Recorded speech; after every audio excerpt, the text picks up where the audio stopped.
हिंदी मालिका आणि चित्रपटांमध्ये छोटे पण प्रभावशाली भूमिका करणारे अभिनेते ऋतुराज सिंग यांचं 20 फेब्रुवारी 2024 रोजी 59व्या वर्षी वयाच्या निधन झालं. हृदयविकाराच्या झटक्याने त्यांचं आकस्मिक निधन झाल्यामुळे मनोरंजन सृष्टी शोककळा पसरली आहे. आज मी त्यांच्या आठवणीत तुम्हाला एक किस्सा सांगणार आहे. खरं तर हा किस्सा ऋतुराज सिंग यांनी स्वतः एका मुलाखतीमध्ये सांगितला होता. ऋतुराज सिंग हे किंग खान शाहरुख खान याच्यासोबत दिल्लीत बेरी जॉन यांच्या नाटकाच्या ग्रुपमध्ये काम करत होते. तिथे शिकत असताना या दोघांची मैत्री झाली. बऱ्याचदा ज्यावेळेस शाहरुख खान ऋतुराज सिंग यांना भेटायला जायचे तेव्हा शाहरुख त्यांना म्हणायचा की तू दिल्लीत काय करतोयस, तू मुंबईला ये. मग काय, ऋतुराज सिंग यांनी शाहरुख खानचं ऐकलं आणि त्यांनी मुंबईची वाट धरली.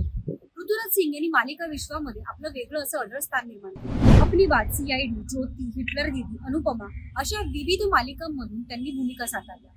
मालिकाच नाही तर चित्रपटांमध्ये देखील त्यांनी काम केलं. या चित्रपटांमध्ये सत्यमेव जयते, बद्रीनाथ की दुल्हनिया, जर्सी अशा चित्रपटांची नावं अगदी आवर्जून घ्यावीशी वाटतात. रोहित शेट्टी यांनी दिग्दर्शित केलेल्या इंडियन पोलीस फोर्स या वेब सिरीज मध्ये देखील नुकतेच ऋतुराज सिंग झळकले होते. त्यांच्या आकस्मिक जाण्यामुळे खरंच शोकांतिका ही मनोरंजन सृष्टीत पसरली आहे. महा MTV कडून त्यांना भावपूर्ण श्रद्धांजली.